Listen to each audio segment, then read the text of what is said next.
Driving లైసెన్సుల జారీలో కేంద్రీకృత విధానం. ఇక హైదరాబాద్ నుంచి ఆర్సీ కార్డులు, లైసెన్సుల జారీ. వారం రోజుల్లో టెండర్ల ప్రక్రియ. మహారాష్ట్రలో ఇదే పరిస్థితి అమలు.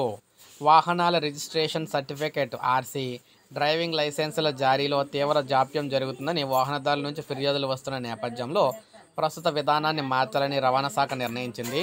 సంయుక్త రవాణా కమిషనర్ చంద్రశేఖర్ గౌడ్ నేతృత్వంలో అధికారుల బృందం ఇటీవల మహారాష్ట్రకు వెళ్లి అక్కడ అనుసరిస్తున్న విధానాన్ని అధ్యయనం చేసింది. అనంతరం ప్రభుత్వానికి నివేదిక ఇవ్వగా దానికి ఆమోదం లభించినట్లు సమాచారం. ఈ నేపథ్యంలో మహారాష్ట్ర తరహాలో కేంద్రీకృత సెంట్రలైజ్డ్ విధానాన్ని తెలంగాణలో ప్రవేశపెట్టేందుకు రవాణా శాఖ సిద్ధమవుతుంది.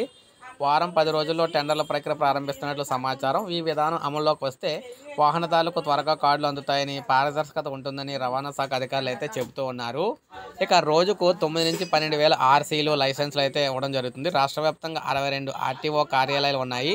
ఆర్సీ, డ్రైవింగ్ లైసెన్సులు నిత్యం 9 నుంచి 12,000 వరకు జారీ అయితే అవుతూ ఉంటాయి.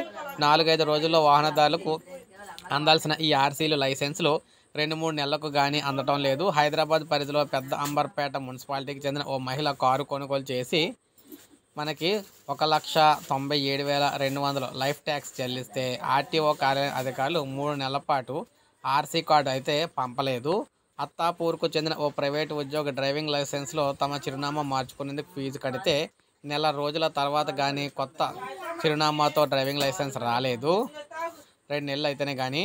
ఇక ఈ తరహా ఇబ్బందులను లక్షల మంది ఎదుర్కొంటున్నారు. ఏజెంట్ల ద్వారా వెళ్తే పని త్వరగా అయిపోతుందని, లేకపోతే కార్యాలయ చుట్టూ పలుమార్లు తిరగాల్సి వస్తుందని వాహనదారులు అయితే ఆరోపిస్తూ ఉన్నారు.